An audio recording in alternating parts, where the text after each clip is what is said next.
Hello everyone, I welcome all for selecting chemistry as a subject in your second year BSc class. Before you start your study, you will know about the content of syllabus, what are its specific objective and examination pattern. So in today's lecture we will understand syllabus, object of syllabus, and exam pattern. In second year BSc class there are total 3 main papers. In today's lecture we will discuss here about the syllabus of paper 3. Basics in Analytical Chemistry. Theory, 45 lectures. There are total 3 units which have equal duration and weightage.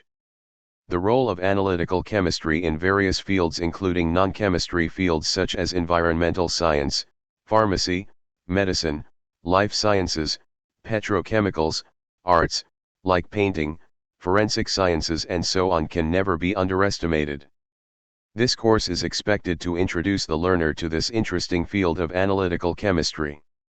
It is expected to provide the learner an overview of this very important branch of chemistry.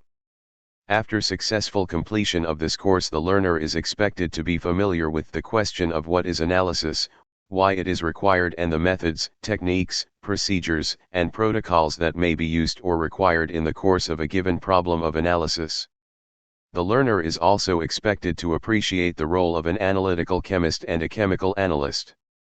Correctness or acceptability of the results of a given analysis and how to deal with wrong or erroneous results, when to reject them and when and how to retain them to be meaningful and or acceptable are some other attributes expected as outcomes of learning this paper. As such, it is felt that this paper will be a subject of choice and interest for learners preferring a specialization in chemistry as well as to those who may have interests in other science fields as physics, botany, zoology, microbiology, geochemistry, and so on. Goal: to introduce the learner to an area of learning that is vital for the inherent nature of the subject itself but also is important and irreplaceable irrespective of the long-term interest of specialization or subject of interest of the learner. Unit I: Introduction to Analytical Chemistry and Statistical Treatment of Analytical Data. I, 15 lectures. Scope/Objectives.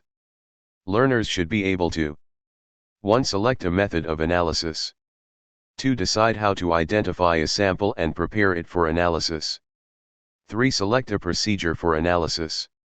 4. Identify sources of possible errors in the results obtained. Problems including numericals expected wherever necessary. 1.1 Role of Analytical Chemistry, 9L. 1.1.1 Language of Analytical Chemistry, Important Terms and Their Significance in Analytical Chemistry.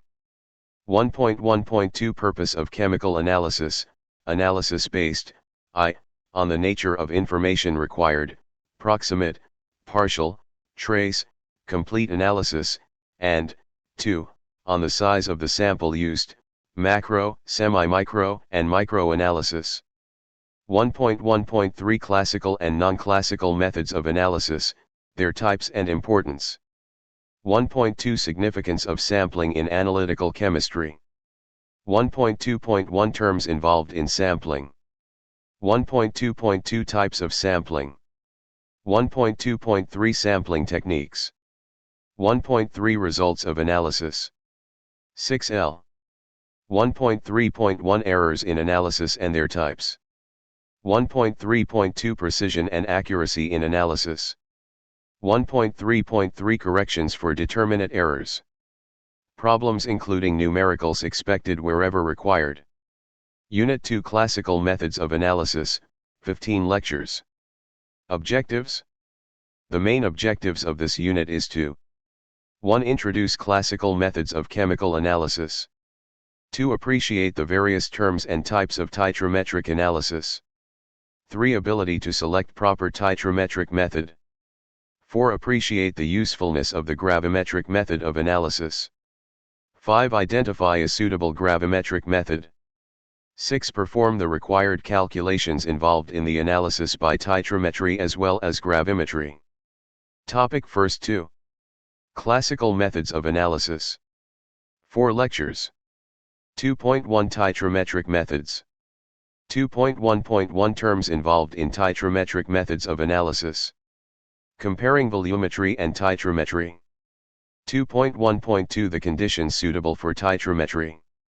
2.1.3 Types of titrometry: neutralization, acidometry, alkalimetry, redox, iodometry, iodimetry, precipitation and complexometric titrations and indicators used in these titrations.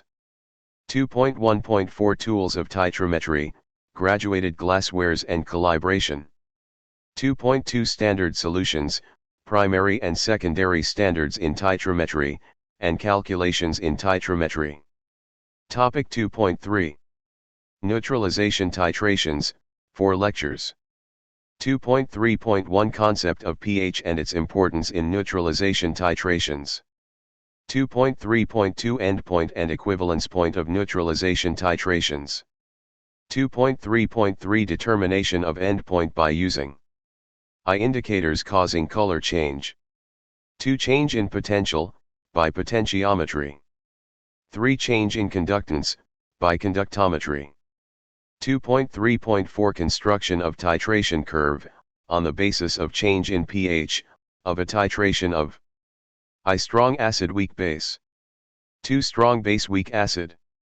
Topic 2.4 Gravimetric analysis, 6 lectures. 2.4.1 General introduction to gravimetry.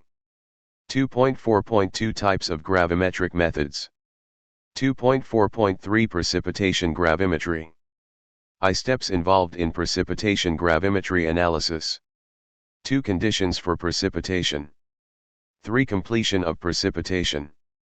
4 Role of digestion, filtration, washing, drying ignition of precipitate.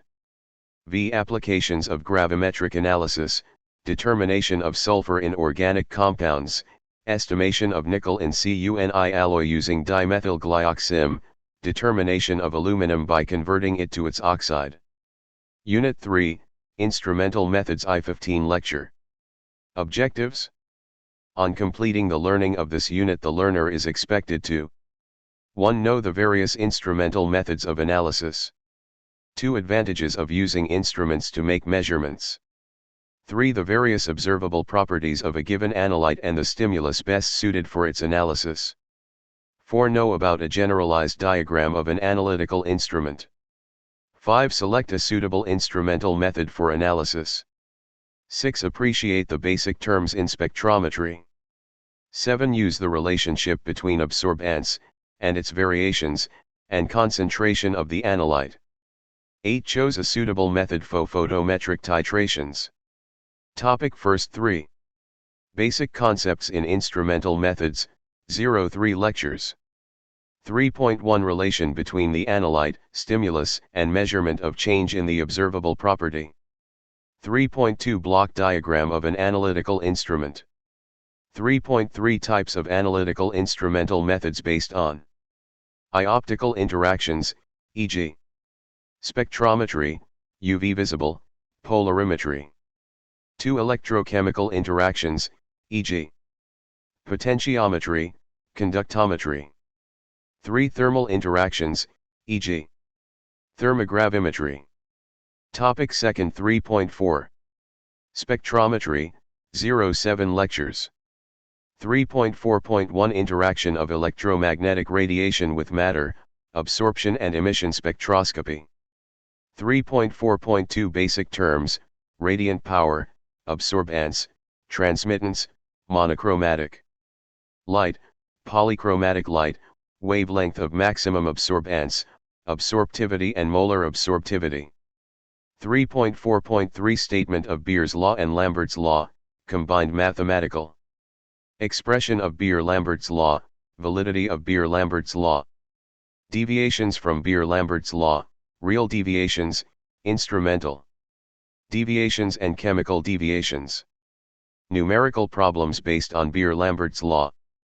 3.4.4 Instrumentation for absorption spectroscopy, colorimeters and spectrophotometers.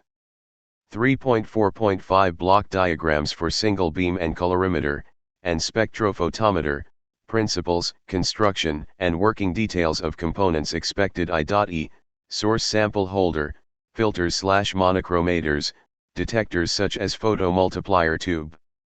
3.4.6 Applications of UV Visible Spectrophotometry, 05 lectures. A. Qualitative analysis such as identification of functional groups in organic compounds, chromophores and oxychrome cis and trans isomers. B. Quantitative analysis by calibration curve method and 3.4.7 Photometric titrations. Now we will discuss here examination pattern of semester -3. As we known that, in this pandemic period, we could not possible to take offline lectures. In previous year as per last year exam pattern. For this year there will be two possibilities depending upon future situation. Now in first possibility if the exam conducted on online mode. Then there will be following pattern 1. There will be objective type exam. 2 total 50 MCQ question having 1 marks to each questions. 3 all questions are compulsory. 4 duration of exam is 1 hours. 5 there is conversion of students obtained marks into 100 mark. 6 passing criteria for this exam will be students should get minimum 40% marks in each papers. This is first possibilities. Now we will discuss second possibilities. If exam will conducted on offline mode, like old pattern, then there will be following pattern 100 marks question paper. 2.3 hours duration. 3. Total 5 question with internal options. 4. Question 5th is objective type question on all 3 units. 5. Minimum passing marks 40%. Thank you and best wishes to all.